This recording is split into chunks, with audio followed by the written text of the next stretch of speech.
Ny efatra amby roapolo hatramin'ny fahinana amby roapolo nyity volana ity no anatanterahana ny deuxième assise de la coopération internationale iarahana amin'ireo vondrom-bahoaka itsinjara-pahefana malagasy frantsay omaly nisy ny fivoriana fanomanana izany fionam-be izany notanterahana teny amin'ny trano fandraisam-bahiny Carleton Nanosy izy ity fivoriana ity.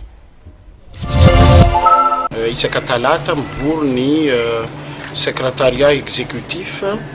na le comité mpanatanteraka manomana le fionam-be sy fionam-be faharoa ataondro vondrom-bahoaka patra itsinjara-pahefana malagasy sy frantsay zay efa niaraka niasa ifanakaloevitra efa amantaonany maro.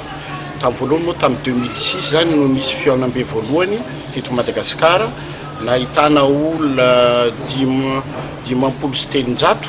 malagasy frantsay vondrom-bahoaka patra reo ao anatiny ataontsika hoe ny coopération décentralisée zany hoe fifanakalozana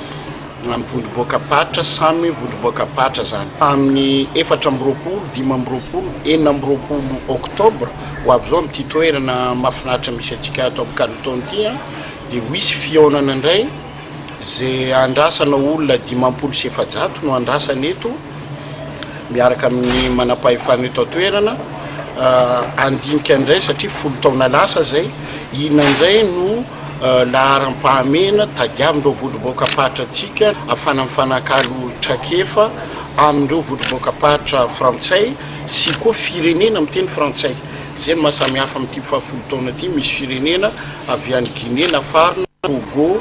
Sénégal, Maroc ho avy koa te hiara-iasa amin'ny sehatra maro be raha tsy resaka fa tsy toe-karena, ao ny resaka tanora, ao na fiovan'ny toetrandro,